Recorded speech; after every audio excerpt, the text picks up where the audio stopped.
Vale, que se sigue sumando gente.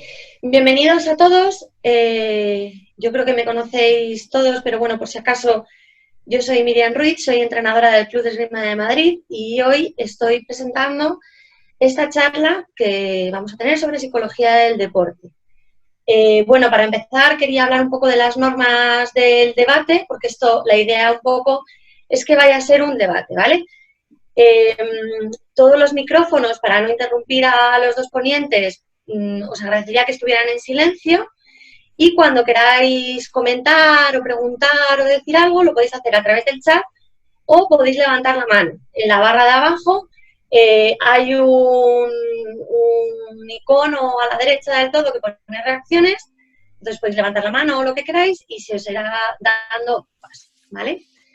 Y sin más, pues voy a presentar a los dos ponentes, bueno, primero a María Mariño. Hola María. Hola. Ella es tiradora del Club de Esgrima Olivo de Vigo, miembro del equipo nacional y actual número 1 del ranking nacional de florete. No está aquí por esa posición, que bueno, que me parece bastante interesante, sino porque es licenciada en psicología por la Universidad Complutense de Madrid y además tiene un máster en psicología del deporte y la actividad física. Es la responsable de formación de su empresa Mentes Deportivas. Decirle hola María. Hola María. Y Hola tenemos chicos. a Andrés Hernández, que bueno, yo creo que vosotros puede ser más cercano, la habéis tenido que ver por la sala.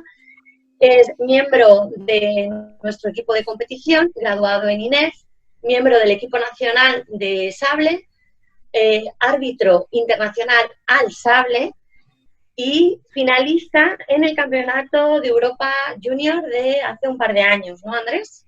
Alguno más, 2016, 2017. Nada, hace un par de años. Y bueno, sin más, no sé si está Rafa por ahí, que Rafa quería decir unas palabras. Rafa, ¿no? Bueno, pues yo qué sé, pues sin más, María y Andrés, pues podéis empezar vuestra charla. Vale, muchas gracias, Miriam. Bueno, un saludo a todos.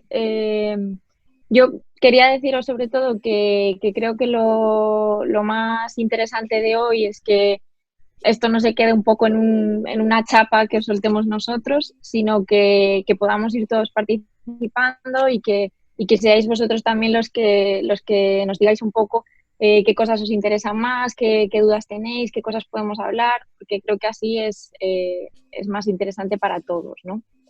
Entonces, bueno, Andrés y yo empezamos a trabajar hace un poquito. ¿Hace cuánto, Andrés? Pues esta temporada y la anterior, yo creo 2 años o así. Sí, ¿no? Espera, perdona que os corte, que tenía silenciado a Rafa y quería intervenir. Le dejamos. Hola, hola María, Hola. ¿me oís, no? ¿Qué Sí. tal? Bueno, nada, yo solo quería agradecerte como director del Club de Esgrima en Madrid, bueno, a ti y a Andrés, pero como a Andrés le veo más y hablo más con él y le pego más capones, pues tengo más confianza, pero sobre todo, pues bueno, que os habéis ofrecido y habéis tenido la iniciativa para hacer esta charla, que la verdad es que para nosotros y tantos para los usuarios de la esgrima como los usuarios del Club de Esgrima en Madrid, pues es de gran valor. Nada, no quiero interrumpiros porque estamos deseosos de escucharos. Agradeceros a ti de corazón, sobre todo porque sabes que siempre te hemos admirado muchísimo como tiradora Muchas gracias. y ahora encima en esta faceta que ya tienes mucha experiencia como psicóloga deportiva, tenemos muchas ganas de aprender de ti. Y nada, muchísimas gracias por estar aquí. Os doy las bienvenidas a todos, a toda la gente del club que hace ya tiempo que nos vemos. Os mando un abrazo muy fuerte y agradecerle a Miriam que haya hecho todas las acciones para poder tener esta oportunidad. Así que muchísimas gracias. Gracias a ti por el ratito. Vale, pues ya nos interrumpimos más. Vale, genial.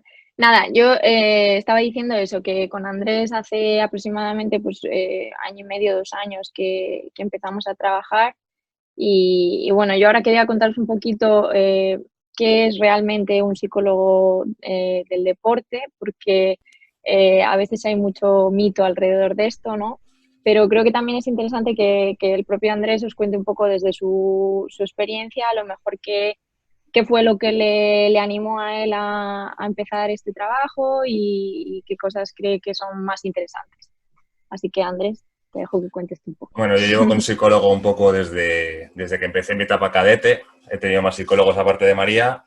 Y bueno, quise buscar ese psicólogo porque me di cuenta que estaba un poco descontrolado en ese aspecto, que no lo trabajaba, que no sabía trabajarlo sobre todo.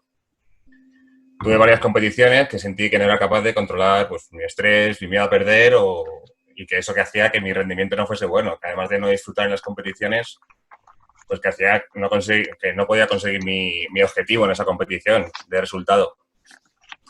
Y bueno, sobre todo también me faltaba motivación diaria para entrenar, porque el deporte en sí me gustaba mucho, pero no tenía objetivos más que esos resultados de las competiciones y no tenía ningún camino para llegar a ellos. Entonces no tenía nada para lo que aferrarme y sentí de verdad que estaba trabajando bien para esa competición. Entonces, bueno, me puse en contacto con Rafa y desde entonces, desde esa etapa cadete de 17 años, pues trabajo con un psicólogo deportivo que me ayudaba a mejorar en esa faceta. Vale. Por ahí va un poco lo que yo os quería contar, ¿no? Que a veces todavía la psicología, yo creo que cada vez menos, porque cada vez se conoce más, ¿no? Esta parte del deporte, pero todavía hay ahí un poco de estigma en esto de ir al psicólogo, trabajar con un psicólogo, ¿no? A veces se entiende un poco como, uy, a ver si esto es una muestra de debilidad o a ver si me van a tener aquí como que estoy yo un poco zumbado, ¿no? Y yo quiero sobre todo empezar rompiendo un poco con esto, ¿vale? El psicólogo deportivo al final se tiene que ver como un profesional más que te ayude a encontrar tu punto de máximo rendimiento, ¿no? Yo creo que a nivel deportivo todos los atletas, todos los tiradores tienen claro que tienen que trabajar con un maestro que les enseñe la técnica, tienen claro que tienen que dedicar un tiempo a su preparación física, que tienen que tener una forma física adecuada para poder rendir correctamente. También poco a poco los niños van entendiendo la táctica que acompaña a un asalto de esgrima, lo importante que es entender qué está pasando, engañar al rival, ¿no? Todas estas partes están muy claras. Pero luego yo creo que hay un poco una pata olvidada, que es la de el saber gestionarse emocionalmente durante una competición, que no es fácil, el saber gestionar los errores que uno comete en un proceso de aprendizaje como es el deportivo, el saber, pues como decía Andrés, mantener esa motivación, que cuando uno se dedica al deporte de una forma ya más o menos seria, ¿no? Es muy difícil, a veces desde fuera parece relativamente fácil, pero es bastante complicado. También aprender a gestionar los niveles de activación, que no sé si algunos habréis oído hablar un poquito de esto, a lo mejor otros ya ahí no sabéis muy bien de qué va el rollo, pero a fin de cuentas lo que quiero decir es que es una parte del deportista y del deporte que yo creo que ya casi nadie duda de que afecta a la competición, pero todavía hay mucha gente que se cree que es un poco al azar, ¿no? Que es un poco aleatorio, que o eres bueno para competir o no, o eres luchador y competitivo o no y no lo vas a ser nunca. Yo creo que esto es lo que es importante romper un poco, ¿no? Esto no es así. Igual que cualquier otra física, técnica o táctica, las habilidades mentales también se pueden entrenar. Y eso es un poco en lo que yo trabajo, ¿no? En esa parte del atleta. Eso, y también creo que es importante que los deportistas pues tengan un espacio seguro y un espacio para ellos, para también simplemente hablar, desahogar, eh, entenderse mejor a sí mismos, ¿no? Y bueno, que cuando un deportista está bien en todos los aspectos de su vida, probablemente va a estar mejor en la pista, ¿no? O sea, al final el deportista no es por un lado padre o hijo o novio o estudiante y por otra parte tirador, sino que todas esas facetas se integran dentro de una persona y lo que nos ocurre fuera de la pista también nos afecta, ¿no? Si yo tengo una competición y 5 minutos antes me dan una mala noticia o tengo un problema, pues seguramente eso lo voy a llevar cargado a la competición, ¿no? Entonces, esa es un poco el trabajo, la faceta del psicólogo del deporte. No sé si tenéis sobre esto alguna pregunta o duda que podéis ir lanzando, porque lo que os decía antes, que yo quiero que sobre todo podamos participar todos para que así esto vaya hacia donde a vosotros interese. Vale. Andrés, no sé si quieres contarnos alguna cosilla más de esto. Bueno, eso, tienes razón, ¿sabes? Todo, me siento identificado con todo lo que has dicho, al fin y al cabo, porque trabajamos juntos, pero sí, es verdad que tenemos que controlar un poco tanto lo deportivo como también lo personal, y hoy con pues María me ayuda también a no solo tener control sobre lo deportivo, sino que puedo desahogarme con ella, y es verdad que todo esto ajeno a la esgrima también nos afecta a la hora de competir o de entrenar. Y, pues, Vale. Andrés hablaba, por ejemplo, antes un poquito de la motivación, que yo creo que es un concepto que sí que todos tenemos más o menos claro, ¿no? Que son a veces esas ganas de realizar una actividad, de ponernos a ello, de mejorar, ¿no? Que no siempre nos acompañan y que hay veces que nos dificultan una tarea porque no nos sentimos con las fuerzas de ponernos a ello. Yo creo que esto le ocurre también a cualquier deportista. O sea, a mí me encanta la esgrima, yo me divierto un montón, a Andrés también le encanta la esgrima. Yo creo que, de hecho, cualquier tirador que esté a un cierto nivel o que haya invertido un cierto tiempo en este deporte es porque le gusta, porque aquí pocos nos hacemos ricos o, o conseguimos ganarnos la vida. O sea, que yo creo que es un deporte que rara vez no va acompañado de una cierta pasión, ¿no? Pero es verdad que eso no implica que haya días que te cueste bajar a entrenar, que haya días que te cueste ponerte a hacer las cosas, que no te apetezca tirar, que no te apetezca dar tu máximo, ¿no? Entonces, por ejemplo, la motivación también se puede entrenar, ¿no? Hay que entender que el hecho de estar motivado va relacionado totalmente con tener un motivo, ¿no? Tener un objetivo concreto. Entonces, por ejemplo, Andrés y yo hemos trabajado mucho en esto porque, pues eso, Andrés está dedicando mucho tiempo a la esgrima y eso implica que tenga días que le cueste.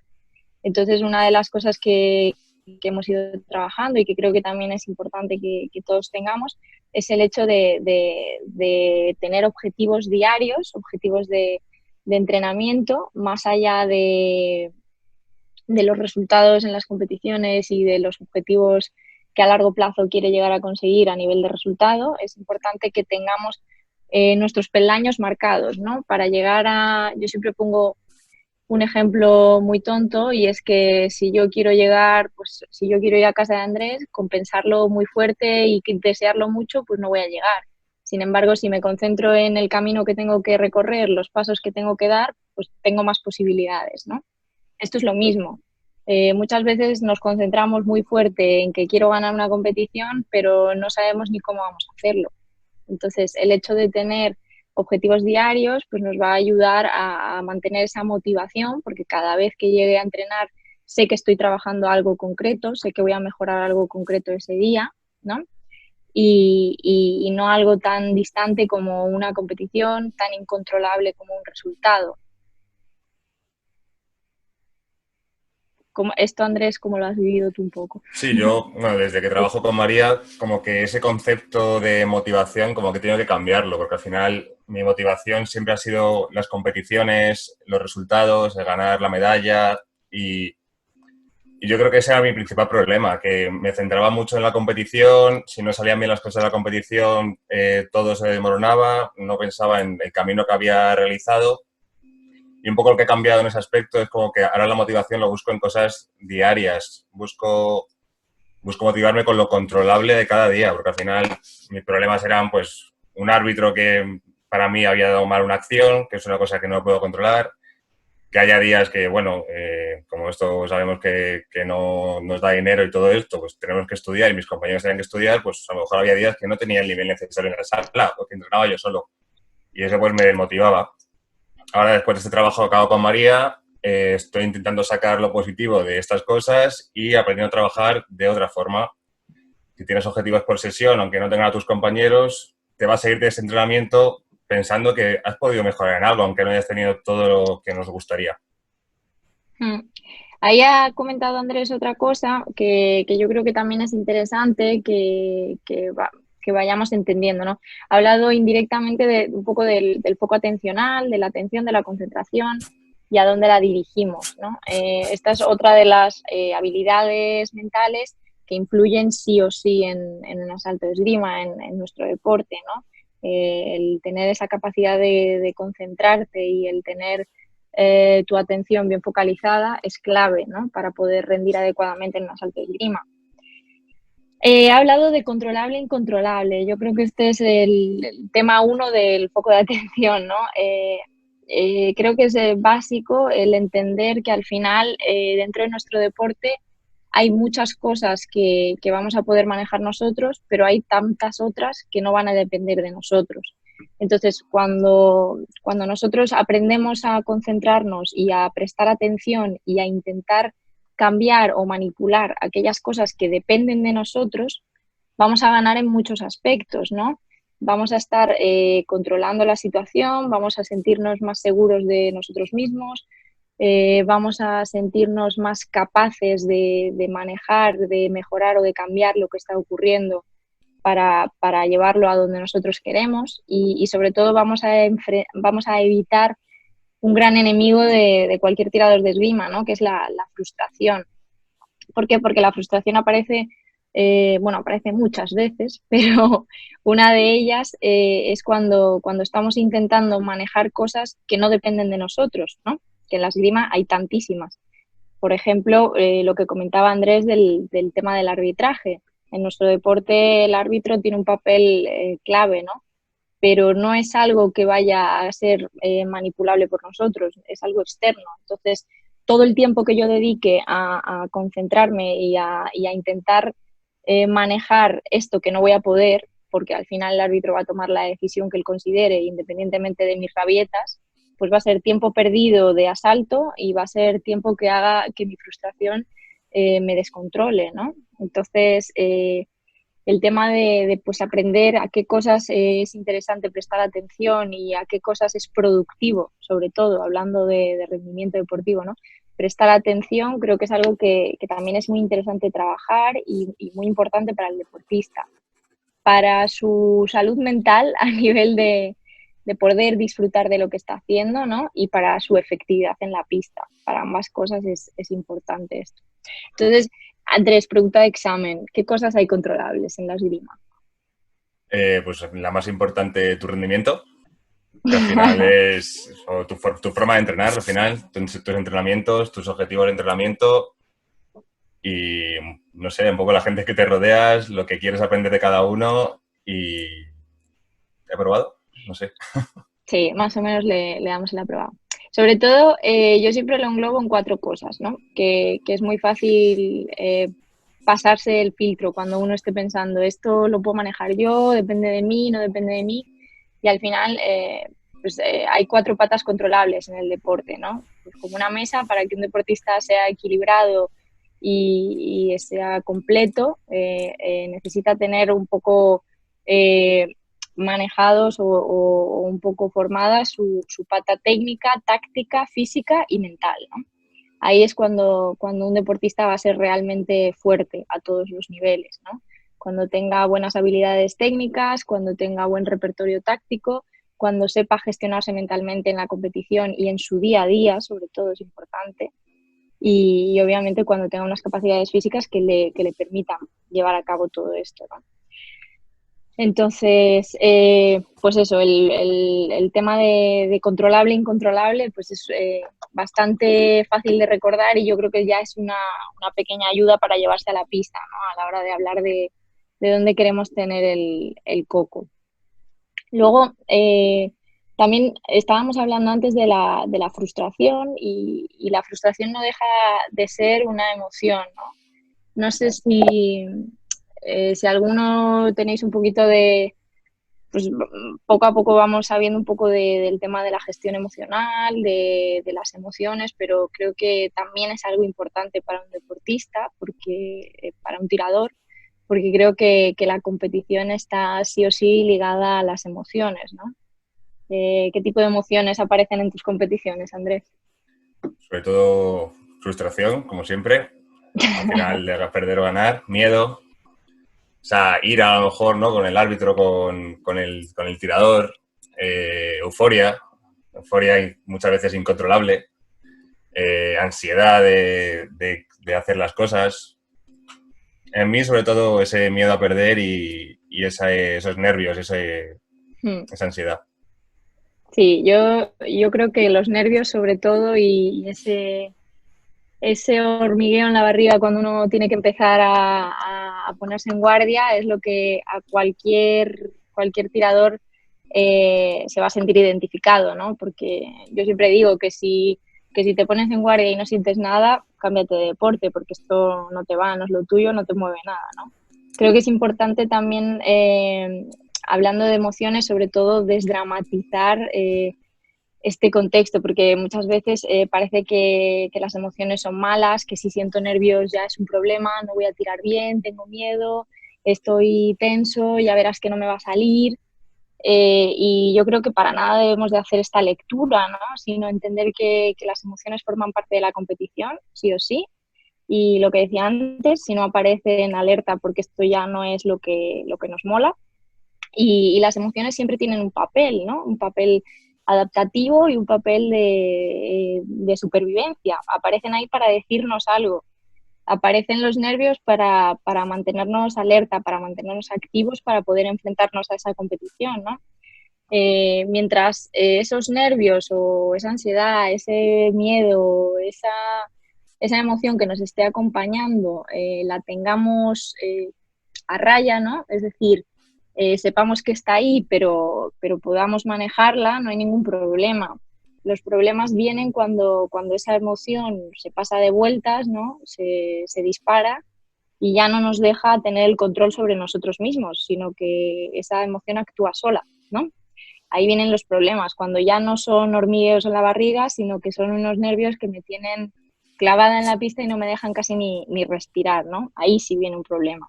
Ahí es donde tenemos que aprender a trabajar y a volver a reconvertir esa emoción en algo positivo y adaptativo, ¿vale? Entonces, al final es muy difícil actuar directamente sobre la emoción porque la emoción es instintiva, ¿no? Aparece cuando son respuestas a estímulos del entorno que van a aparecer sí o sí, ¿no? Eso no lo puedo evitar, no puedo dejar de sentir miedo, no puedo dejar de sentir nervios. Es más, no sería bueno. Pero lo que sí que voy a poder controlar es mi manera de manejar esa situación, ¿no? Y de reaccionar ante esa emoción que se despierta. Puedo actuar sobre mis pensamientos y puedo actuar sobre mi conducta, ¿no? Y con mis pensamientos y mi conducta voy a conseguir mantener esos nervios o esa emoción que me está acompañando a raya para que sea útil y no sea un impedimento para lo que quiero hacer. ¿Sí?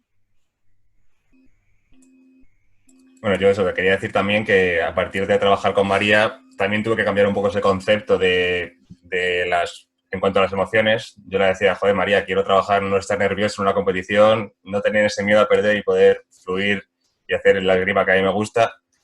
Pero es verdad que lo que hemos cambiado un poco también, que me ha enseñado ella, es aprender a gestionar un poco esas emociones, aprender a que son necesarias, a conocerme en qué grado el miedo me ayuda a estar alerta o en qué grado los nervios me hacen rendir mejor o peor. Entonces, yo soy una persona muy activa y mi problema suele ser estar pues, en un nivel muy alto de activación. Me ha enseñado a tranquilizarme, para poder pensar mejor y un poco eso, ¿no? Con todas las emociones. Sí, al final sobre todo es eso, no intentar dejar de sentir, no intentar luchar contra ellos, sino ponerlos de nuestro equipo, ¿no? A nuestro favor. Esto me va a dar cosas útiles, las voy a aprovechar y hasta ahí, ¿no? Eso es lo importante. Habla Andrés también de otro concepto interesante que es la activación, ¿no? No sé si alguno ha oído un poco hablar de esto de los niveles de activación, pero al final, de una forma fácil, lo que es la activación es la cantidad de energía que necesitamos y de la que disponemos para realizar una actividad concreta, ¿no? Esa acción pues, va desde el momento en el que me levanto por la mañana y me estoy tomando el café dormida hasta el momento en el que ya estoy en la pista tirando y con toda la disposición para rendir a tope, ¿no? Es importante entender la manera en la que yo funciono bien, porque los estados de activación no son, los ideales no son los mismos para todos, ¿no? Al final, a lo mejor Andrés necesita un estado de activación para tirar que puede ser diferente al mío, ¿no? Y a lo mejor Andrés llega a una competición y tiene que aprender a relajarse porque llega sobreactivado, y a lo mejor yo lo que tengo que aprender a hacer es activarme porque llego demasiado dormida, ¿no?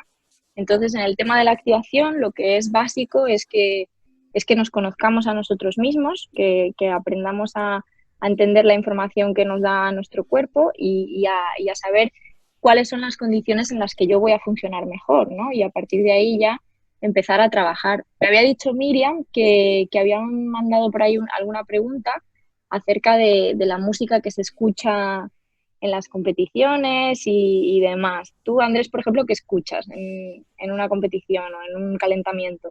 Claro, yo voy por partes, Ophelia. A lo mejor el calentamiento es un poco más música más fuerte, más, pues eso, de motivación. Y durante la competición sí que suelo usar música más lenta, por eso de que me suelo activar, por esos nervios y que al final necesito muchas veces bajar ese nivel de activación para poder mantener mi foco atencional en lo que de verdad tengo que estar. Sí, al final, en esto iba, ¿no? Que al final la música es un elemento que se relaciona muchísimo con los niveles de activación, ¿no? Y esto es un experimento que cualquiera puede hacer en casa. Yo, si estoy en casa y me pongo música lenta, música tranquila, pues al final mi energía irá en esa línea, ¿no? Estaré tranquila, estaré relajada. Si me pongo de repente música ahí a tope techno de la que escucho en la discoteca, pues a lo mejor lo que me dan ganas es de salir, de irme de fiesta, de bailar, como que te trae ese subidón, ¿no? En la competición pasa exactamente igual. Tú tienes que aprender a conocerte y a entender qué necesitas en ese momento, porque como dice Andrés, a lo mejor si estamos antes de empezar en la pool, ese momento en el que estás nervioso y tú eres una persona que te sobreactivas y encima nos ponemos una música que nos lleva todavía más alto, pues a veces entramos demasiado pasados de vueltas, ¿no? Y a lo mejor en ese momento lo que nos compensaría es escuchar otro tipo de música que nos ayude a relajar. Es un ejemplo de algunas de las cosas que pueden influir en nuestra activación y que a veces no pensamos, pero que son interesantes, ¿no?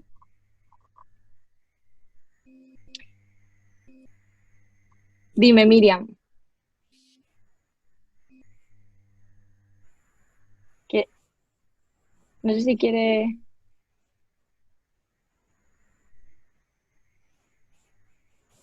Andrés, ¿tú puedes abrirle el micrófono o algo? Está ella de jefa. Ya está, perdón, Ah, ya está. ahora. Que, bueno, hay gente, o sea, Santiago estaba diciendo que Andrés escucha para activarse Justin Bieber, no sé si es verdad o no, no me meto. Luego hay gente que también quería preguntar, Carla quería preguntar. Yo quería preguntar si puedes explicar cómo descubrir o cómo podemos localizar cuál es nuestro nivel de activación óptimo. Yo creo que, o sea, cuando ya nos metemos de forma más profunda en ciertas cosas, es verdad que lo ideal al final es tener a alguien que te guíe un poco en todo el proceso, ¿no? Porque, bueno, es la forma más real de trabajar, ¿no? No es de un día para otro. Pero al final nuestro cuerpo nos avisa de varias formas, ¿no? A nivel fisiológico, la medida más fácil de utilizar, por ejemplo, es el hecho de las pulsaciones, ¿no? Cuando uno está en la pista y siente que está en un momento en el que está en esa activación que le transmite buenas sensaciones, pues puede hacer un registro de pulsaciones, ¿no? ¿A cuánto estoy ahora? Y sin embargo, cuando en otro momento vea que necesitas espabilar, hacer otra medición. De esta forma, pues ya vas a tener ahí un dato que te va a ayudar a decir, pues mira, para yo rendir bien en la pista necesito llegar a esto. ¿Cómo puedo llegar a esto para cuando empieza mi competición? A través del calentamiento, ¿no? A nivel físico y a nivel mental, porque también a veces hay que entender que a veces el cuerpo está despierto y la cabeza todavía le está costando, ¿no? Entonces, hay que dedicar bastante tiempo de observación, sobre todo, ya te digo, a nivel fisiológico, pues también la sudoración, pues si yo necesito estar ya empapado o apenas cuando empiezo a sudar es cuando ya está la situación buena. También hay información muy útil a nivel conductual, ¿no? Pues cuando, eso seguro que entre compañeros os reconocéis muy bien, ¿no? Con quien vayáis a las competiciones y demás. Pues el típico que cuando está nervioso no se calla, no para quieto, no te deja en paz. Luego otro que cuando está nervioso, en cambio, se va a la pista del fondo y ni le ves. Pues cada uno realiza una serie de conductas distintas, pero que si aprendemos a observarlas, pues nos irán dando información de lo que yo necesito y de lo que me funciona, ¿no? A nivel cognitivo, a nivel de pensamientos, lo mismo, ¿qué se me pasa por la cabeza? ¿Dónde está mi atención? ¿Dónde está mi concentración cuando estoy en un nivel de activación y cuando estoy en otro, ¿no? Cuando estamos en un nivel de activación óptimo es cuando nuestra atención y nuestra concentración van a estar más focalizadas en lo interesante, ¿no? Cuando uno está todavía demasiado relajado, a veces tenemos la cabeza pues un poco en cualquier cosa, nos cuesta centrarnos en lo que está pasando, ¿no? Y cuando uno está pasado de vueltas, a veces pasa lo contrario, ¿no? Nos cerramos demasiado, nos empecinamos en una cosa y no vemos todo lo demás que está ocurriendo. Y en un asalto de esgrima, pues intervienen muchos factores, ¿no? Hay que ser capaz de observar mucha información diferente. Lo que hace el de enfrente, lo que hago yo, lo que hace con los pies, lo que hace con la mano, ¿no?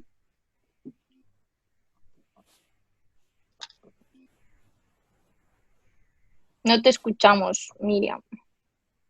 Bueno, yo quería decir que esto también es un poco ensayo-error, entonces que al final conocerse a sí mismo Sí. pues requiere pues a competir mucho o intentar, sobre todo a mí me ha ayudado mucho intentar ponerme en situación de competición en los entrenamientos, porque al final si queremos no estar nervioso en una competición, no podemos llegar a la competición y decir, vale, no estamos nerviosos, hay que trabajar en los entrenamientos, te intentas poner en esa actuación de pues que te moleste perder, calentar bien, como harías en una competición y ver tu nivel de activación, si se dispara o si estás dormido y cuál es el bueno o con el que tú rindes mejor. Vale, Sí. mira, Carla quería hacer una pregunta y luego Manuel Rodríguez después de Carla. Vale, genial. Carla, por favor. Hola, María. Bueno, a ver, yo Hola.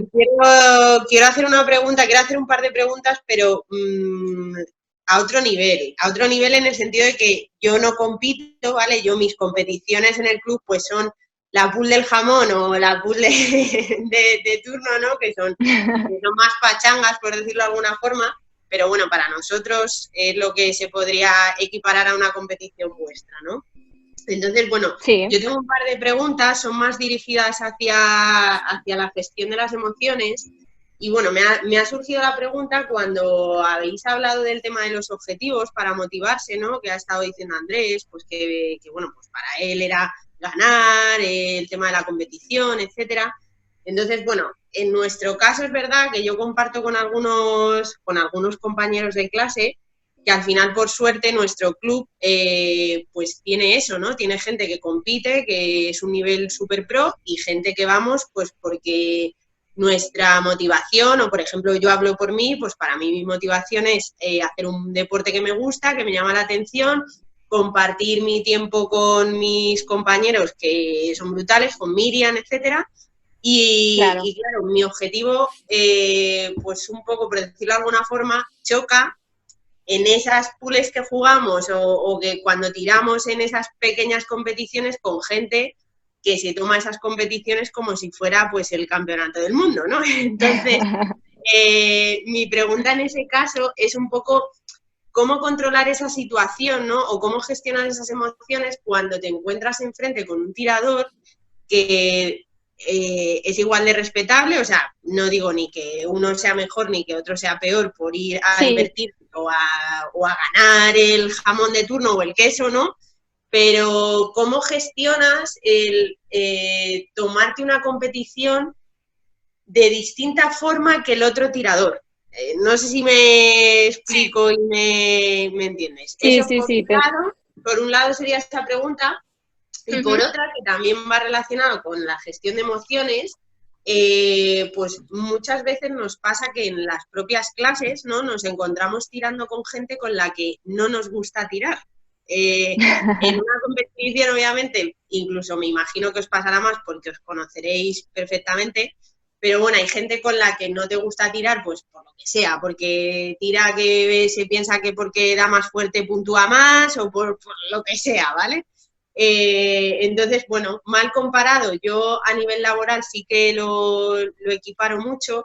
Mal comparado es como cuando estás trabajando con alguien con el que no te gusta trabajar. Entonces, Sí. también, pues, pedirte ahí unas pequeñas pautas, aunque sí que es cierto que en clase rotamos mucho, intentamos trabajar con todos los compañeros para aprender de todos, pero bueno, ¿qué es lo que tú me aconsejas para que en el caso de que te toque tirar con alguien que no te gusta nada, cómo puedes enfrentar esa situación o cómo gestionas esa emoción de este no Vale, te entiendo perfectamente, ¿eh?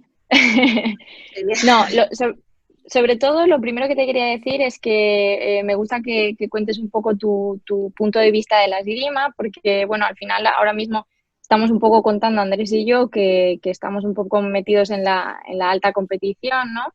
Pero todo lo que he dicho lo traslado totalmente a la esgrima a otro nivel, a la esgrima de ocio, a la esgrima a cualquier nivel, ¿no? Porque yo creo que lo importante es que simplemente cada uno entienda en qué situación está y comprenda que tenga objetivos realistas, ¿no? Acordes a esa situación. Es decir, esos nervios que yo a lo mejor siento cuando estoy en una pool, en una Copa del Mundo, a lo mejor los nervios son exactamente los mismos que puedes sentir tú cuando estás tirando esa pool que me dices o esa competición que organizan en la sala.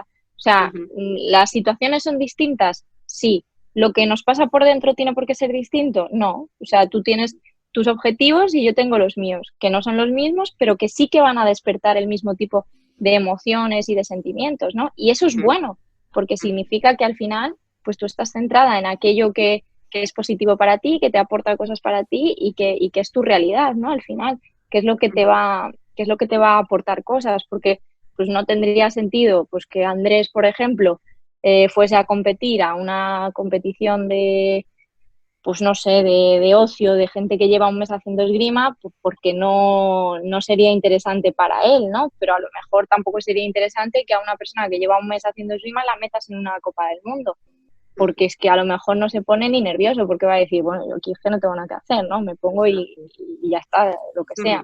Entonces, lo que te decía antes, que cuando una situación no nos despierta nada, no nos mueve nada, pues entonces hay que cambiar cosas, porque lo que es interesante, yo creo, es sentir, es divertirse, es ponerse nervioso, es disfrutar, es tener ese subidón cuando las cosas salen, es tener también esa frustración que nos ayude luego a mejorar, a cambiar cosas, ¿vale? Eso es lo primero. Y luego, cuando te refieres a situaciones en las que pues te toca tirar con alguien que a lo mejor no tienes ese buen rollo o que no tenéis la misma forma de entender lo que estáis haciendo, yo creo que al final podemos tirar un poco a lo que os comentaba antes de controlable e incontrolable, ¿no? Al final la situación que se genera yo no la puedo manejar porque me viene dada, ¿no? O sea, yo al final tengo unos entrenamientos en las que pues algunas veces me va a tocar tirar con gente que no va a ser mi situación ideal o lo que más me guste, pero esa situación no la puedo cambiar porque es lo que me toca. Ahora, lo que yo sí que puedo cambiar es mi actitud ante esa situación, ¿no? Mi forma de verla y en qué cosas me voy a centrar.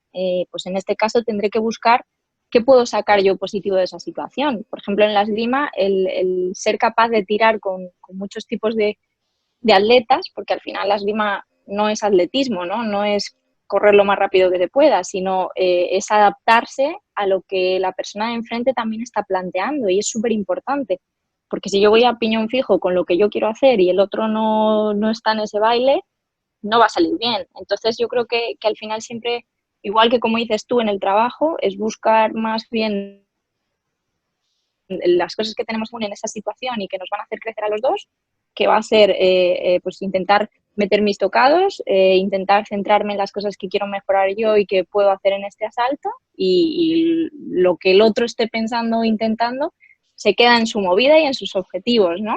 Entonces, la situación es verdad que no la vamos a poder cambiar mucho porque a veces nos tocará tirar con gente que no nos guste, y esto te pasa a ti, pero a Andrés y a mí también nos pasa. O sea, hay gente con la que te diviertes mucho y gente que, bueno, no es tan tu tipo, ¿no? Seguro que a Andrés te ha pasado, ¿o no? Cada año. Vale, muchas gracias. Yo te quería responder también que, no sé si se me ha entendido antes bien, pero es verdad que la motivación sí que son esas copas del mundo o esos rankings nacionales, pero nuestros objetivos al final van a los entrenamientos, porque esos objetivos en copas del mundo al final también son incontrolables. Entonces, me parece muy extrapolable todo esto que estamos hablando a cualquier nivel, porque al final son objetivos de entrenamiento. Yo tengo un objetivo, mejorar mi marcha, igual que la tiene cualquier persona que hace esgrima. Mi marcha estará mejor que a lo mejor una persona que hace un nivel ocio, pero no trato de, o sea, quiero seguir mejorándola.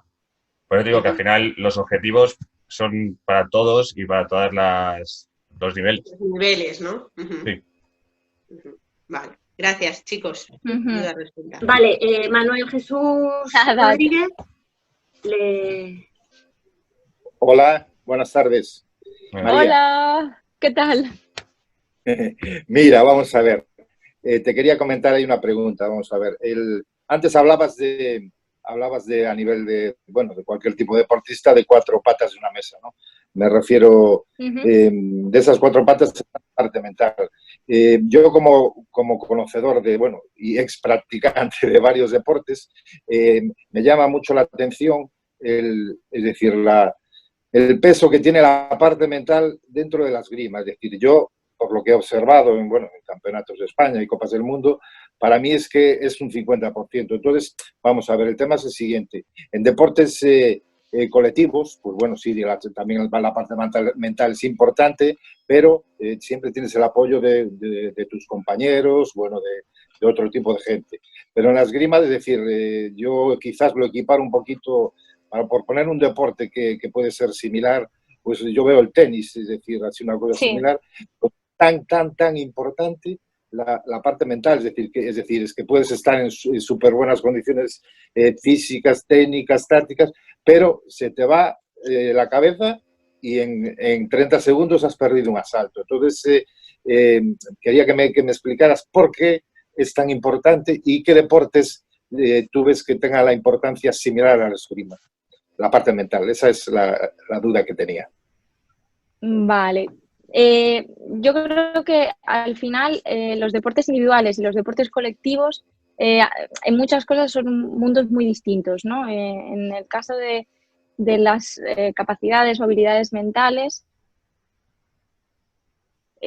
mucho las cosas a trabajar, ¿no? Yo es verdad que sobre todo he trabajado en deporte individual y a nivel de deportes colectivos he tocado un poco el fútbol, pero tengo más experiencia porque además es el mío, en los individuales. Y es verdad que cuando tú trabajas con deportes colectivos, pues al final lo que buscas un poco es el funcionamiento del grupo, ¿no? Que haya cooperación, que haya cohesión, y esto se busca para que al final el peso de la presión y de los objetivos del equipo recaiga un poco diluido en todos, ¿no? Que no se lo lleve solo uno, sino que el equipo responda y que esos pesos que toca cargar se carguen juntos. Entonces es verdad que esto al final en la mayoría de los casos es una ayuda. También te digo que a veces es arma de doble filo, porque depende de la persona, pues también hay quien a lo mejor se castiga más por un error a la hora de cometerlo dentro de un equipo que cometerlo solo, ¿no? Quiero decir, yo si me equivoco en una competición individual, ¿no? Hablamos de la competición individual, pues me equivoco sola y la cagada, con perdón, la hago para mí, ¿no? No hago daño a nadie más. Obviamente al final todo lo que hay alrededor de un tirador pues también se ve afectado, ¿no? Toda la gente que le apoya, familias, entrenadores, pero al final la cagada la hago yo y me la llevo yo, ¿no? Y en cambio en un deporte de equipo a veces hay quien se siente todavía más responsable porque dice, jolín, yo lo he hecho mal y mi equipo lo va a pagar. Entonces es verdad que son mundos muy distintos y que yo creo que también depende de la persona y de cómo se lleve esas cosas, cómo lleve esas cosas por dentro, pues va a ser más fácil o más difícil. Y luego lo que tú decías, que yo creo que deportes como el tenis, deportes individuales, pero de confrontamiento, pues son todos bastante comparables a nivel mental con la esgrima, ¿no? Luego hay otro tipo de deportes que son los individuales, súper individuales, como por ejemplo pues el golf o no sé, o halterofilia, que al final son tan individuales que prácticamente lo puedes hacer todo solo, incluido los entrenamientos, ¿no? Tú te puedes ir a un campo de golf con tus palos, no soy una experta en golf, pero creo que más o menos te puedes defender, ¿no? Puedes hacer un entrenamiento. En cambio, en la esgrima es un deporte individual, pero entre comillas, porque yo necesito de un grupo y necesito de un equipo a mi alrededor de compañeros que me ayuden a alcanzar un nivel deportivo, ¿no? Yo si no tengo gente para tirar, si no tengo gente de calidad para ponerme en la pista y que me den curro y que me cuesten, pues va a ser mucho más difícil para mí trabajar, ¿no? Entonces yo creo que esto al final entra el tema de la competitividad y de lo importante que es bien entenderla para que un grupo funcione y para que uno mismo mejore. O sea, al final, si mi entorno es bueno y mis compañeros crecen, mejoran y son fuertes, yo voy a acabar mejorando y creciendo. Entonces, hay que buscar siempre eso, ¿no? La mejor versión de uno mismo y buscar destacar en un grupo fuerte, no intentar subir empujando al resto, ¿no? Porque eso es malentender la competitividad, ¿no? Y yo creo que nadie quiere ser el mejor de los petardos, sino el mejor de los mejores. Andrés, no sé si tú quieres contar algo. No, al final, pues lo que ha dicho de que la psicología es tan importante, yo creo que eso es lo que hace el esgrima un deporte tan complicado, que al final, por mucho que nos metamos al gimnasio, por mucho que hagamos desplazamientos, que tiremos, al final alguien bueno de alguien muy bueno, la diferencia va a ser, yo creo que sobre todo psicológica, de saber tener esas emociones un poco controladas en el asalto y saber tomar una buena decisión, que al final es lo que se basa en este deporte, tomar decisiones y tomarlas correctas.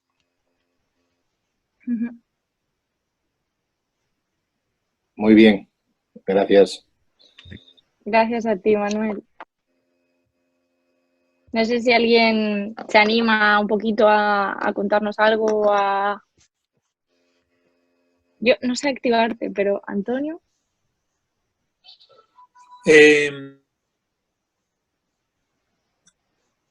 ¿Me oyes? Yo no te oigo muy bien. ¿Se oye? Ahora.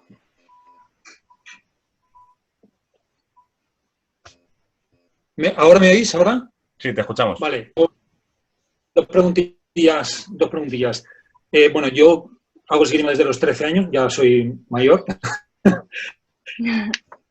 y desde siempre me ha pasado, y he competido desde los 14 años, siempre me ha pasado que 3, 4 o 5 días antes de la competición, pues estoy súper nervioso, pues el nudo aquí en el estómago, ¿vale? Y incluso la noche esa antes de la competición, pues es un duerme-vela, me levanto cansado, ¿vale?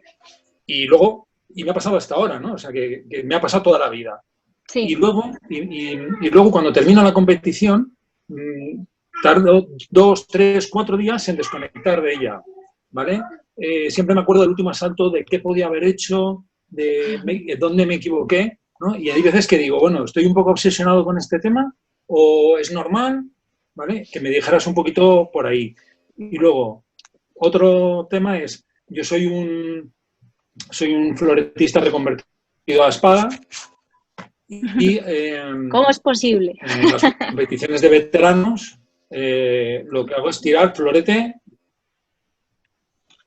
Vale, florete y espada, ¿vale? Entonces, sí. Siempre tiramos florete primero y, bueno, pues me encuentro con Cóniga, con Roberto Codón, bueno, con los que nos hemos encontrado de cuando éramos niños, ¿no? Sí. Y luego me lo vuelvo a encontrar en la competición de espada. Y no soy capaz de cambiar el chip. De hecho, espada como tirar florete y la acabo. Entonces, ¿qué puedo hacer para cambiar ese chip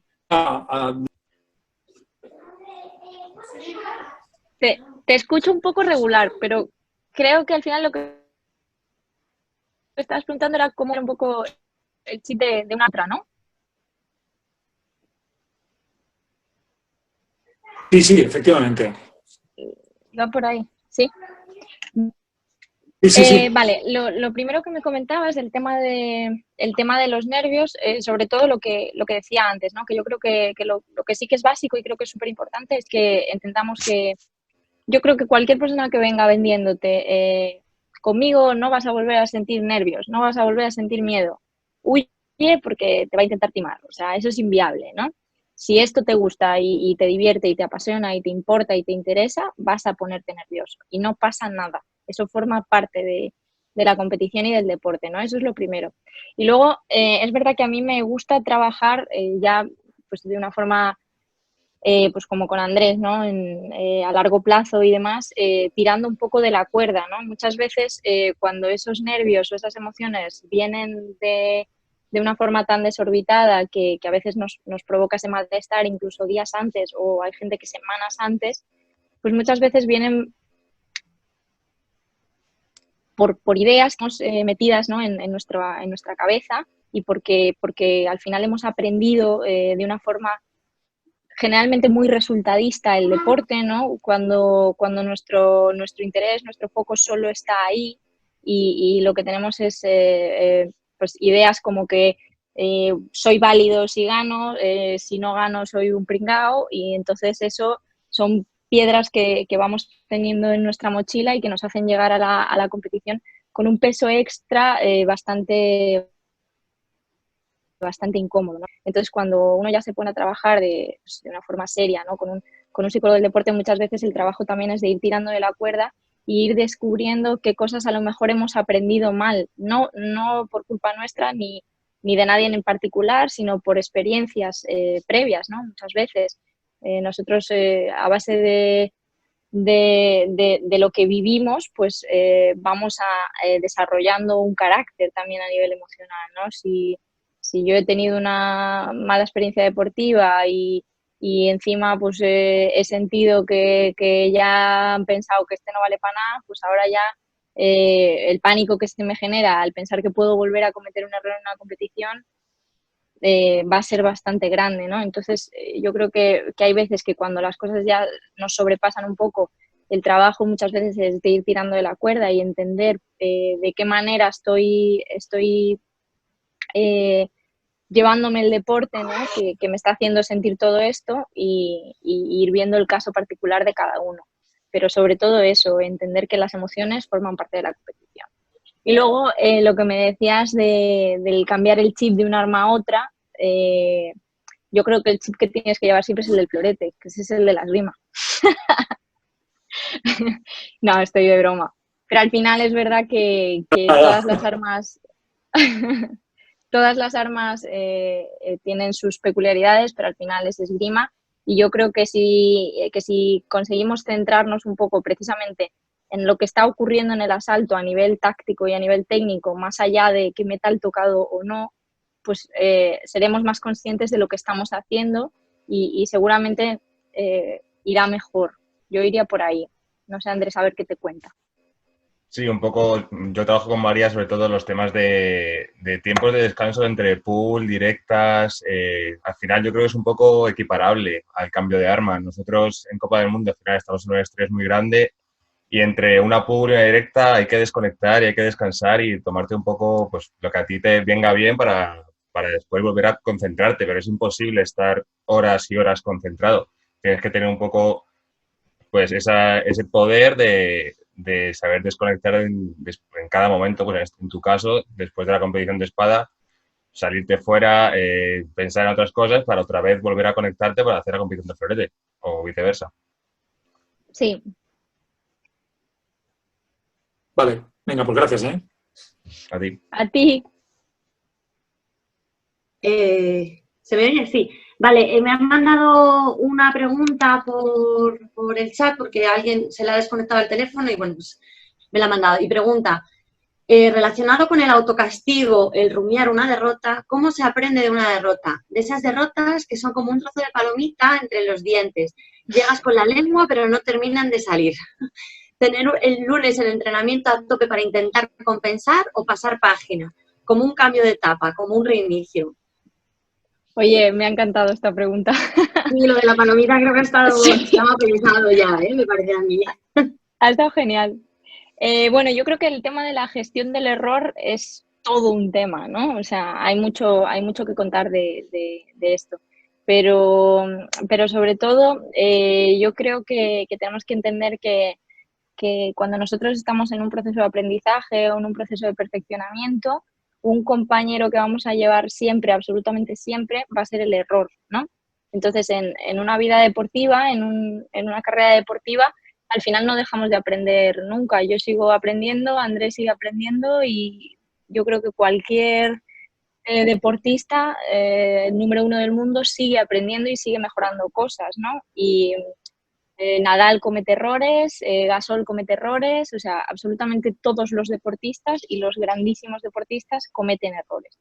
Es verdad que hay errores que se olvidan fácil y hay errores, pues el error del 14 iguales se te queda ahí un poco más clavado, ¿no? Pero eso es normal, al final la carga emocional es mayor.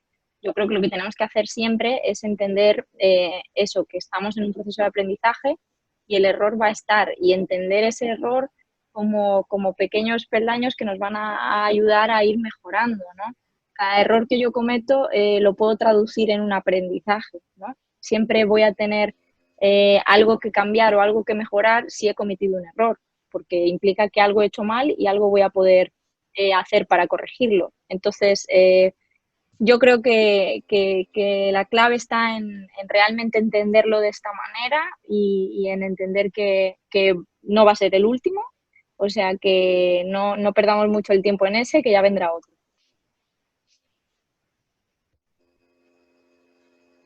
Andrés, ¿añades algo?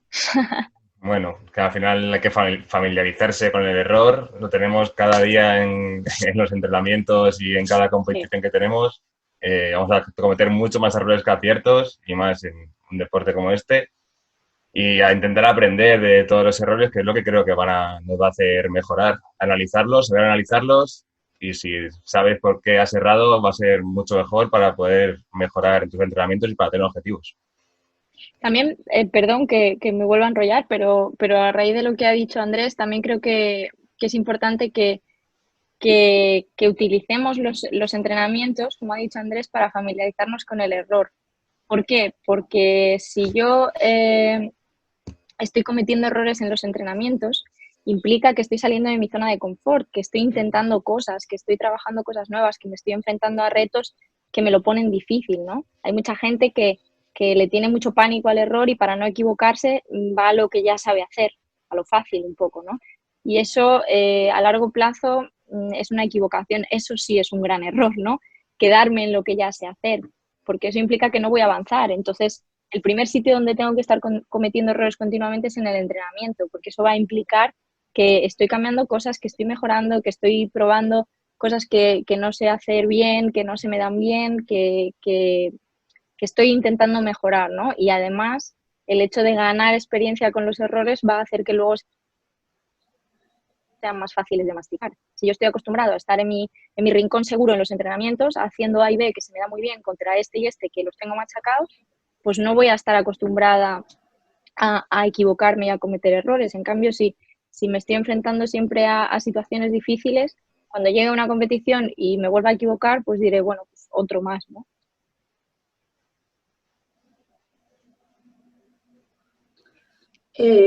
Hay otra pregunta por aquí. Espera, ahí está. Hola. Hola. Hola, Alberto.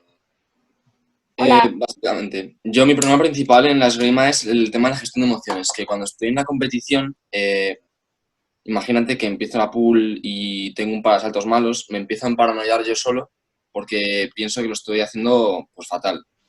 Y eso me influye en que me meto en un agujero del que no puedo salir en mitad de la competición y me acabo paranoiando más de que esto me va a salir mal, es que contra este voy a perder, es que contra este no sé qué. Entonces, mi problema principal es manejar la frustración y el miedo de la derrota, porque una vez entro ahí en la competición, lo que más me cuesta es volver a centrarme. Ujú. Entonces, no sé cómo puedo mejorar eso.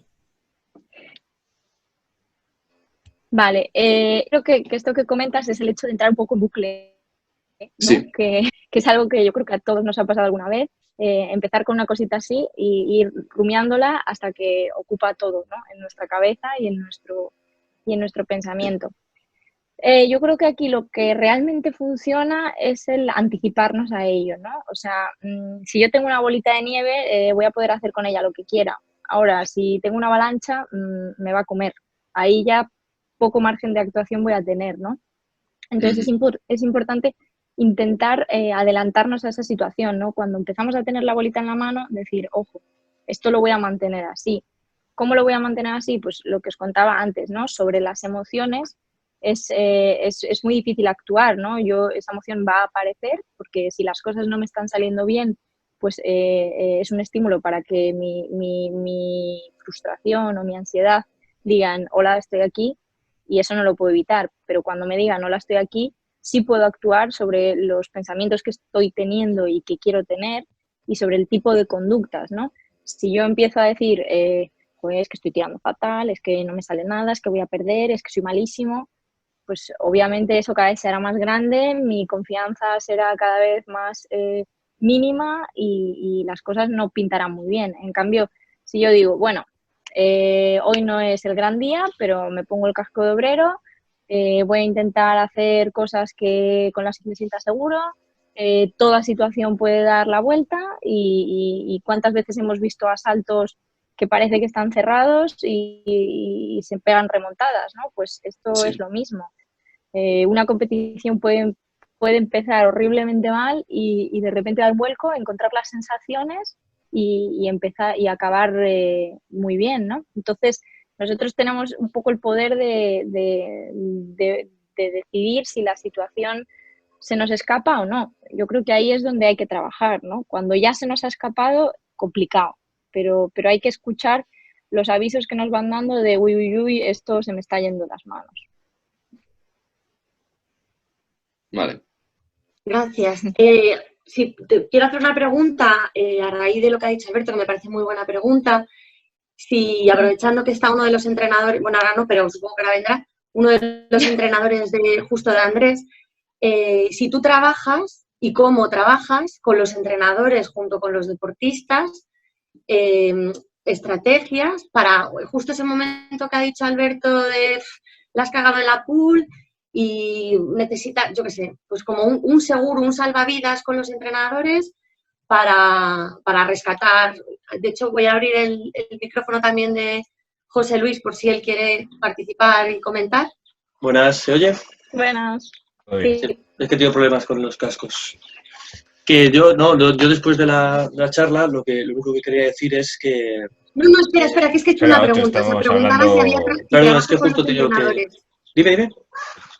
Preguntaba qué estrategias trabaja María con los entrenadores, teniendo en cuenta que tú trabajas con Andrés. A mí por lo menos soportarme, responder todas mis preguntas. Eso ya para mí es una cosa bastante importante, porque ella y yo hablamos de vez en cuando sobre Andrés y... lo ponemos a caldo. Sí, lo ponemos un poquito a caldo y a mí me ayuda también un poco a entender cómo trabajar con Andrés o con cualquier, bueno, en este caso Andrés, el hecho de cómo ella me transmite lo que puede contarme de lo que hemos hablado o las respuestas a mis preguntas. De ahí saco muchas conclusiones para después un futuro entrenamiento o un futuro entrenamiento o una forma de entrenar. Para mí es muy importante la herramienta. Yo creo que has tocado un tema súper importante que yo al principio comentaba que al final los deportistas o los atletas no tenemos esta faceta de nuestra vida completamente aparte del resto, ¿no? Entonces, obviamente, para que un trabajo a nivel psicológico funcione con un tirador, no solo va a hacer falta que él y yo tengamos ese feeling y comprendamos lo que estamos haciendo y sigamos una dirección, sino que el entorno del deportista también conozca ese trabajo y entienda esa dirección y la comparta, ¿no? O sea, al final, si yo estoy trabajando de una manera y le estoy dando una serie de pautas o de consejos a Andrés y luego Ocho, por otro lado, le dijese todo lo contrario, pues no tendría ningún sentido el trabajo que estamos haciendo, ¿no? Es súper importante que al final el entorno del deportista esté involucrado en ese trabajo y los entrenadores son claves para esto, ¿no? Ellos tienen que entender, pues al final, de qué manera estamos guiando al deportista, de qué manera, en qué cosas estamos centrando la atención, qué objetivos estamos poniendo para el día a día. Pues, por ejemplo, para los objetivos diarios es súper importante que se hagan consensuados, ¿no? Yo, por ejemplo, sé que a nivel táctico, Andrés, hay muchas cosas que las saca, sus objetivos tácticos las saca directamente de las clases con Ocho, ¿no? Y eso es lo importante. O sea, yo te voy a dar la idea de que trabajes de esta manera, pero al final tu entrenador, que además te va a conocer realmente bien en la pista, pues te va a dar esa información final de lo que nos tenemos que llevar. Y también es muy importante que, pues, sobre todo a lo mejor en la gente más joven, ¿no? Que también en casa, los padres, que son figuras súper importantes en la vida de estos deportistas, también comprendan ese trabajo que se está haciendo, ¿no? Porque si yo al final estoy trabajando con un chaval y le estoy diciendo, oye, mira, no te preocupes si hay una mala competición, porque estamos creciendo, estamos aprendiendo, vamos a cometer errores, pero esto es lo que nos va a llevar a tener un día realmente bueno en el que se nos junte todo el trabajo y encima que las cosas nos salgan fáciles. Y luego llega a casa y le dicen, no, te quedas sin cenar que no has ganado. Pues entonces ya el trabajo no va a servir, ¿no? Entonces es importante que el entorno del deportista comprenda lo que se está haciendo y esté de acuerdo, ¿no? Esté en la misma línea de trabajo.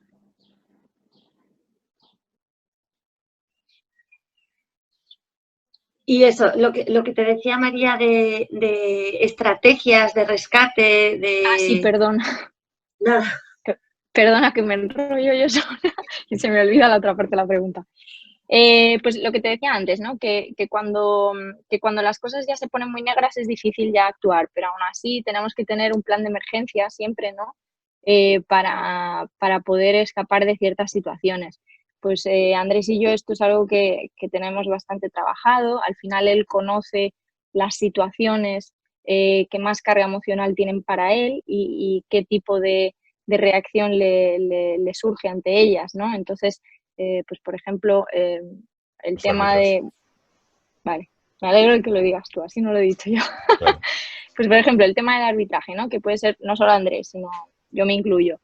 A casi todos los tiradores es un tema que nos cuesta, ¿no? Que cuando creemos, porque muchas veces ni siquiera es real, pero bueno, nosotros en nuestro momento de excitación creemos que se está cometiendo una injusticia y que no se nos da un tocado que es nuestro. Y entonces esa ira o ese enfado se puede apoderar de la situación. Si tú esto no lo has trabajado antes, va a ser casi imposible actuar. Sin embargo, si hacemos un trabajo previo en el que yo ya sepa cómo voy a poder volver a unas condiciones buenas para tirar, pues va a ser posible, ¿no? Ese trabajo va a incluir pues utilizar un parón a lo mejor en el asalto, atarme el zapato, tener un momento para mí, para respirar, para volver a concentrarme en lo que estaba haciendo, para entender que estoy perdiendo tiempo cuando estoy dedicando mi cabeza al árbitro y volver a centrarme en qué acción quiero hacer, en qué acción está haciendo el otro, en dónde tengo que tener la mano, en qué hago con las piernas y información útil y productiva, ¿no? Entonces, es importante tener ensayados los procesos y las rutinas que vamos a utilizar para poder mantenernos en esa situación óptima para nosotros. Y estos planes de emergencia, igual que, pues eso, igual que los podemos hacer visualizándolos, imaginándolos, que es con lo más fácil vamos a poder reproducirlos, también podemos hacerlo igual en los entrenamientos. Yo lo tengo fácil porque yo me enfado con los árbitros hasta cuando entrenamos. Entonces, al final me parece una buena forma de poder practicarlo de cara a la competición. Sí. Creo que Antonio tiene otra pregunta. ¿Antonio? Sí. Vale. No, solamente a raíz de esto yo quería simplemente hacer un comentario que yo recuerdo al maestro Bacallao de Cuba, que lo entrenaba con Elvis, con los floretistas que fueron campeones del mundo. El tema Sí. este de en el último momento, te quito un tocado. Esto todos los entrenamientos. Y ya lo iban trabajando de cara a la competición. Solamente era ese comentario. Claro, es que eso es un trabajo súper bueno, ¿no? Al final tú, pues en los entrenamientos diarios puedes generar muchísimas situaciones. Es verdad que es difícil conseguir llegar a ese nivel de estrés que se produce en la competición real, pero sí que podemos utilizar muchos métodos para intentar inducir un poquito de estrés a la situación, ¿no? Pues, por ejemplo, lo que dices tú, de cometer errores arbitrales forzados para picar. Pues, por ejemplo, utilizar las diferencias de marcadores. Pues, por ejemplo, si tu grupo de entrenamientos te cuesta encontrar un rival duro que te ponga las cosas difíciles, ¿no? Que a veces ocurre, ¿no? Pues en vez de tirar un asalto a 15 normal, podemos tirar un asalto a 15, pero empiezo 8-2 perdiendo. Y entonces la situación ya genera un poco de interés tanto para uno como para otro, ¿no? Porque yo me enfrento a una situación con más dificultad y el otro a lo mejor tiene más posibilidades de llegar a ese 15, ¿no? Entonces, hay muchas estrategias que se pueden utilizar en los entrenamientos que van a ayudar a esto. Vale, por aquí por el chat, otra persona, César, pregunta, por un lado, cómo sobrellevar una lesión deportiva y por otra, que yo creo que está muy actual teniendo en cuenta la situación, ¿cómo afecta la ausencia de deporte a la salud mental? Vale. A nivel de lesiones deportivas, yo creo que sobre todo cada persona es un mundo, ¿no? Que ya lo he dicho antes, pero creo que es un trabajo ya muy individualizado, que cambia mucho, depende de la situación, depende del momento, depende de la persona, depende de los objetivos. Pero como todo lo demás, al final yo creo que es un trabajo en el que va a haber que centrarse mucho en el aquí y ahora, en el ir viendo los avances pequeñitos que vamos a ir teniendo, en el reajustar todos nuestros objetivos, ¿no? Porque ya no se va a tratar de hacer mejor este fondo o hacerlo peor, sino ir poco a poco recuperando la actividad que teníamos y que ya no estamos pudiendo realizar. Ya te digo, a nivel de lesiones deportivas, pues cambia muchísimo, depende de la situación concreta y de la persona. Pero sobre todo es esto, ¿no? Aceptar la situación a nivel emocional, aceptar lo que nos ha ocurrido y comprender todas las respuestas que vamos a tener y luego hacer un trabajo diario motivante, ¿no? Que va a ser motivante cuando tenga objetivos realistas, adecuados a nuestra situación. Y luego la segunda pregunta, ¿cuál era? La segunda pregunta era, espera, ¿cómo afecta a la cuestión psicológica a toda la ausencia de deporte? Que te digo que pues como ahora que estamos así de encerrados, pues Sí. bueno, que me parece muy actual. Bueno, yo creo que ahora seguramente lo hemos podido casi todos experimentar un poco, ¿no? Es verdad que pues tanto Andrés como yo tenemos la suerte de que nos han seguido mandando un poco un trabajo diario a nivel de mantenimiento físico, ¿no? Entonces, en nuestro caso, pues no hemos dejado en ningún momento de realizar actividad, pero aún así es verdad que se ha reducido mucho el tiempo de actividad física, porque pues Andrés y yo antes estábamos trabajando en dobles sesiones, con esgrima, con físico, con clases, con mucha actividad y ahora se ha visto bastante reducido. Entonces, afecta, o sea, yo creo que todos habéis escuchado que al final la actividad física libera endorfinas, mejora el humor, nos produce ese subidón de autoestima, ese bienestar, ¿no? Que eso está totalmente comprobado científicamente y luego también es verdad que por ejemplo, al descanso también afecta, ¿no? Yo al reducir tan bruscamente el nivel de actividad física, pues por ejemplo he notado en el sueño, ¿no? Me costaba más dormir o tenía un sueño menos profundo. No sé, Andrés, si tú nos cuentas algo más de tu experiencia en este Hombre, yo al final, para mí esto ha sido bastante complicado. Yo este año lo enfoqué en la esgrima totalmente, al ser un año olímpico, pues intentar cumplir un poco el objetivo o la vivencia de competir en todas las copas del mundo del año olímpico e intentar pues un perolímpico. Y no hago nada más, me enfoqué en ello. Entonces, ahora que me han cortado esto, no me cuesta tener cosas que hacer. No estoy matriculado en nada, no tengo trabajo, al final estoy enfocado en esto. Y ahora, pues el trabajo psicológico sigue siendo muy importante. Yo con María sigo teniendo sesiones, intentamos buscar alguna motivación o trabajo que hacer diariamente para poder seguir trabajando y para estar preparados para volver a la actividad lo antes posible y que no nos cueste tanto cuando nos dejen esto, cuando vuelva a la normalidad. No sé si hay alguna pregunta más. No quiero acaparar yo tampoco todas las preguntas. ¿No? ¿No hay preguntas? Bueno, pues venga, pues voy a dar otra yo. Pues yo quería preguntar, si nadie pregunta, que, mira, Rubén, no sé quién es Rubén, en el chat, no sé. Rubén Aquí está. Mimarranz. Hola, Rubén. Pregunta. Sí. Bueno, gracias por la charla, María y Andrés. Vuelvo al tema anterior, ¿vale?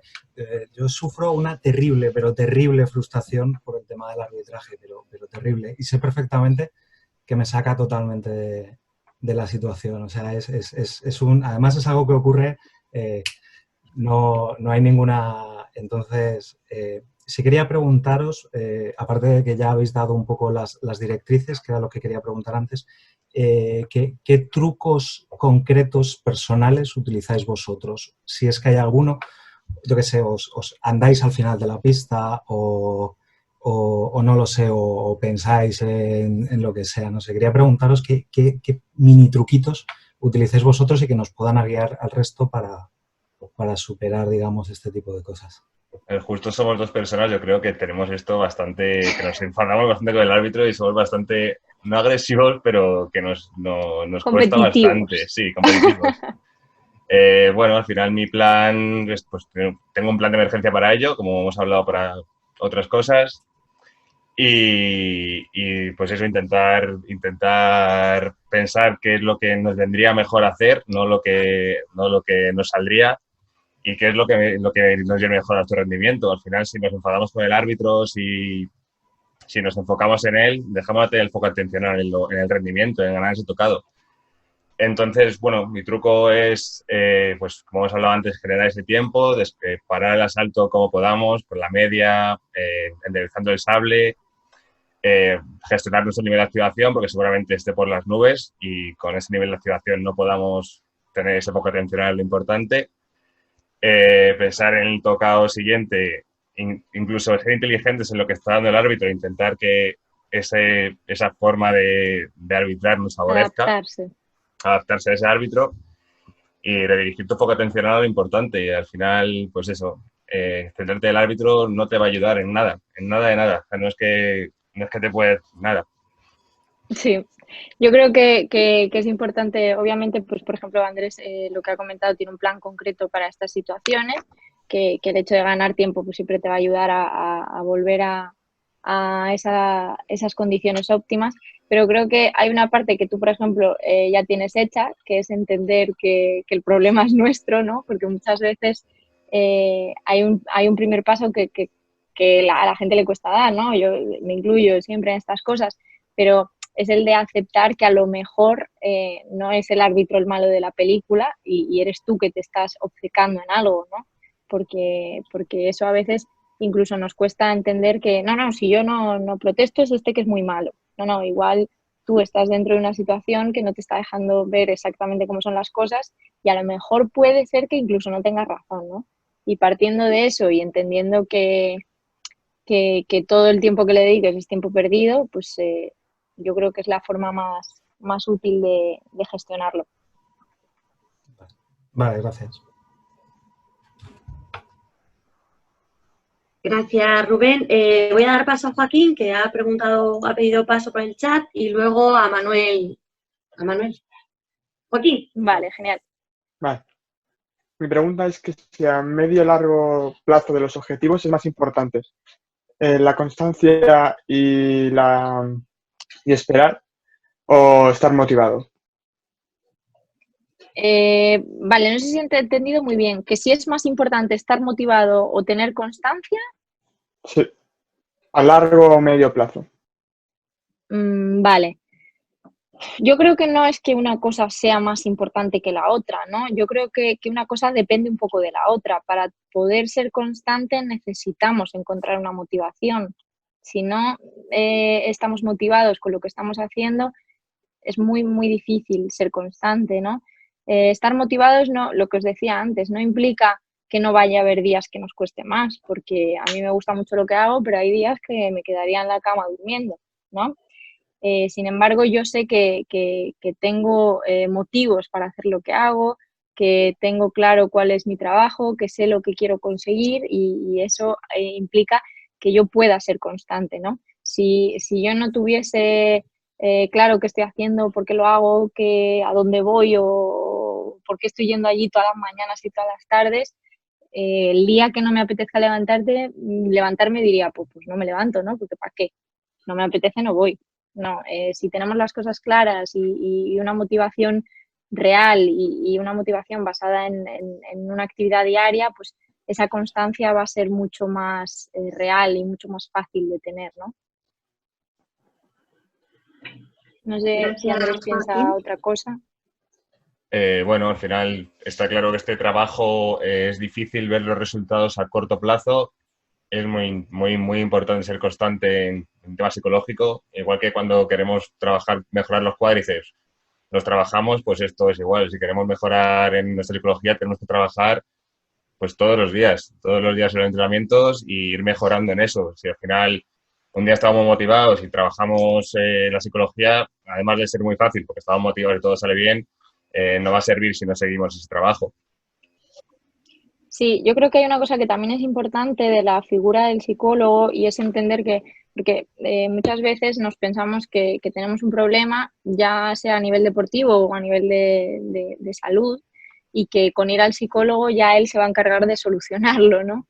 Y eso sería estupendo, pero lamentablemente no ocurre así, no es el proceso, ¿no? Al final el psicólogo te va a guiar, te va a ayudar, te va a decir de qué manera puedes lograr ciertas cosas. Pero la parte dura, lo difícil, el trabajo diario, es el que vas a tener que hacer tú.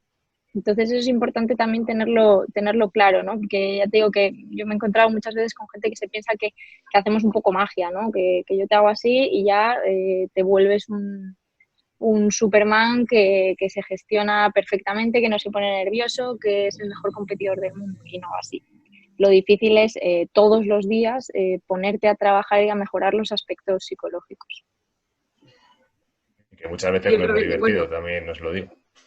Relacionado con eso también, para mejorar la motivación, pues lo de los objetivos, ¿no? Tener un buen objetivo que te permita ser constante y no perder la motivación en el camino. Voy a dar paso a Manuel. Gracias, Joaquín, por la pregunta. Manuel. Hola de nuevo. Vamos a ver, Hola. me había quedado una pregunta en el tintero, vamos a ver. Porque a veces en competiciones nacionales, Copa del Mundo, hay tiradores que en la prueba individual pues le puede la presión, no consigue un buen resultado y ese mismo día o bien al día siguiente participa en la prueba por equipo representando al club o a la selección y da su mejor esgrima y podemos decir que aumenta su rendimiento. ¿Es la parte un poco psicológica? ¿Qué me decís a este tema? Yo sinceramente creo que sí. O sea, antes con la otra pregunta que nos hacías, yo te decía un poco que la diferencia entre cómo llevar la presión y el estrés o la ansiedad de un deportista en un deporte de equipo, en un deporte individual, que muchas veces depende de la persona, ¿no? Porque si yo cuando me siento sola en la pista, el nivel de presión me hace que me cueste más porque siento que no tengo respaldo o no tengo en quién apoyarme, pues gestionaré peor la competición individual. Y luego en la competición por equipos a lo mejor estoy más a gusto porque me siento más acompañada, siento que si yo cometo un error cuento con mis compañeras para solucionarlo y eso me ayuda a quitar peso de mi mochila, ¿no? A rendir en mejores condiciones. Y sin embargo hay personas que cuando están solas en la pista sienten que no pueden hacer daño a nadie más que a sí mismas y eso les relaja más que pensar que una mala actuación suya puede implicar un mal resultado para el equipo. Entonces yo creo que que el tener un rendimiento distinto de un día al otro, obviamente es tema de psicológico, ¿no? Porque seguramente de un día a otro no has aprendido una nueva acción, no tienes más recursos tácticos o tu técnica no ha mejorado. A lo mejor físicamente puedes estar más cansado, como mucho, pero sobre todo lo que va a cambiar es la parte mental, ¿no? Y yo creo que, ya te digo, que el rendir mejor en una prueba individual o en una prueba de equipos va a depender de la persona y de cómo trabaja esa persona y cómo gestiona la situación. Entendido, señorita. Andrés, tú, Muchas gracias. ¿dónde te Si os pones parece, más nervioso? si os No, yo me parece, le siento voy a dar identificado paso. totalmente. Perdón. No, me siento identificado totalmente con lo que ha dicho. Yo es verdad que mi rendimiento mejora en las pruebas por equipos. La verdad que no sabría explicarte por qué. Yo creo que es un poco, a mí me gusta mucho eso de tener la responsabilidad de un equipo a la espalda, de tener que hacerlo bien para ese equipo y eso me ayuda a rendir mejor. Pero la verdad que, pues eso, imagino así será tema psicológico y de motivación. Vale, que lo que decía, si os parece voy a dar paso a Paco y yo creo que vamos a ir terminando la charla porque, bueno, Paco. Buenas, ¿qué tal? Yo, por ejemplo, me pasa justamente lo contrario. Y es que yo soy una persona totalmente poco competitiva. Yo no a mí las competiciones no me llaman. De hecho, cuando hay que hacer competiciones, yo suelo rehuir. A mí me gusta mucho jugar, me gusta mucho entrenar. Cuando hay juegos, doy mucho más. Pero cuando tengo que hacer un asalto competitivo, pues como que es que no me apetece. No me llama. Te De hecho, apagas. es que no me llama. O sea, me gusta mucho más, por ejemplo, tirar sin puntos. Yo, si por ejemplo decimos, tiramos sin puntos, porque me gusta probar cosas nuevas, me gusta hacer cosas, pero en el momento en que, porque me siento además que la gente dice, no, es que te estás dejando, no, es que estoy probando a hacer esto, a ver si me sale. Entonces, ¿cómo intentar picarte? La pregunta es, ¿cómo hacéis vosotros para picaros? Eso que estabas diciendo, para activarme, ¿qué recomendáis vosotros para picarme y para decir, venga, voy a ver si me da rabia perder? Bueno, yo creo que lo primero es importante también entender que, como para todo, para gustos colores, y hay a quien le gusta la competición y disfruta muchísimo y hay a quien no le interesa. Y es igualmente válido, o sea, la actividad física y el deporte de ocio van a ser igualmente sanísimos, van a aportar mogollón de beneficios, te van a transmitir igualmente muchos valores y un círculo social súper enriquecedor y a mí no me parece, vamos, ningún problema que la competición no sea lo que te motive. Ahora, si es un tema de que realmente sí quieres conseguir meterte en esa situación y conseguir crear esa competitividad, sí que te diría que hay muchas veces que los nervios está como muy ligado el tema de, bueno, estoy nervioso, entonces estoy sobreactivado, ¿no? Eso es como la gente es la asociación que hace y no siempre es así, depende nuevamente de la persona. Hay gente que cuando se pone nerviosa lo que le ocurre es que su nivel de activación cae totalmente, ¿no? Y entonces pues dan esa sensación de que están pasando, de que no les está interesando, de que no, incluso ellos se sienten como, bueno, estoy como pesado, como sin ganas y muchas veces es sí, y muchas veces es consecuencia de los nervios, ¿no? O sea, los procesos mentales de cada uno son distintos y entonces a veces ocurre de esta manera. Entonces, en este caso no sería otra cosa que intentar buscar subir ese nivel de activación. Y una herramienta, por ejemplo, que tenemos todos y que a veces no somos conscientes y que utilizamos poco es el tema del autolenguaje, el autodiálogo, ¿no? O sea, yo continuamente tengo un hilo de pensamientos en mi cabeza, a veces de forma más consciente y a veces de forma más inconsciente. Y si yo me hago consciente de ese hilo y lo dirijo hacia donde me interesa, pues puedo lograr muchas cosas. Una de ellas, cambiar mi nivel de activación, ¿no? Entonces, pues a lo mejor soy yo quien en ese momento tengo que animarme, ¿no? Que decirme venga, vamos, tal, no sé qué, ponerme esos objetivos que me motiven, voy a conseguir hacer este tocado, voy a conseguir tal, voy a llegar a esto. y automotivarme, ¿no? Animarme para conseguir un poco subir ese nivel de activación. Aparte de un trabajo ya mucho más largo que puede ser interesante hacer. No sé si por ahí va un poco. Sí, Muchas gracias. Sí, muchas Perdona, gracias. Paco. No, que sí, que era muchas gracias. Yo hago cosas de esas, por ejemplo, que me apetece si hago una pool, intentar quedar todos los asaltos a 5-4, 4-5. Intentar llegar, jugármelo todo en el último pool. Sí, o sea, son cosas de esas Paco que es luego... una estrella. Y no sé, o sea, intentar hacer juegos de esos, pero hay veces que ni aún así Por eso decía, si había cosas para intentar picarme o...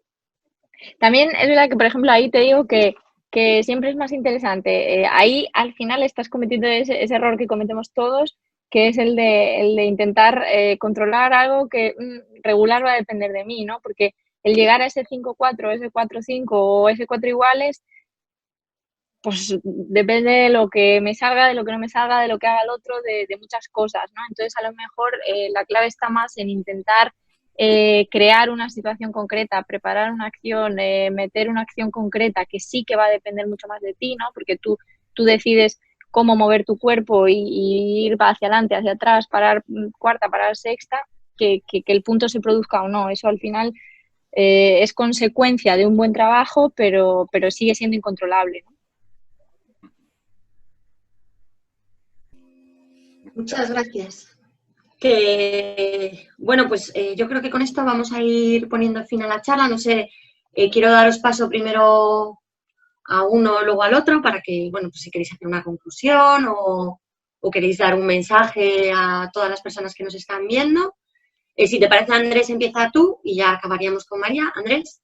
No, yo eso, bueno, como resumen, que para mí, en cuanto a mi rendimiento, ha mejorado un montón desde que tengo psicólogo deportivo. Me ha ayudado a entrenar mejor, a competir mejor y a disfrutar un montón más de este deporte, que al final es lo que busco, porque al final mi vida es este deporte. Entonces, necesitaba esta figura para poder mejorar. Y un poco, pues como conclusión, pues que eso, que es una forma más que hay que trabajar, igual que hacemos desplazamientos, igual que corremos o hacemos físico, lo psicológico es otra pata, eso que tenemos que trabajar para poder mejorar. Y no sé, cualquier cosa, cualquier duda que tengáis, cualquier consejo que os pueda dar, tanto yo imagino que como María, por privado y en cualquier momento que nos veáis en competiciones, encantados de hacerlo. Así que muchas gracias a todos por acudir. Pues nada, yo un poco lo mismo, sobre todo gracias a todos por habernos escuchado este ratito, que espero que os hayamos contado alguna cosa interesante y alguna cosa que a lo mejor incluso os podáis llevar vosotros a la pista y os ayude.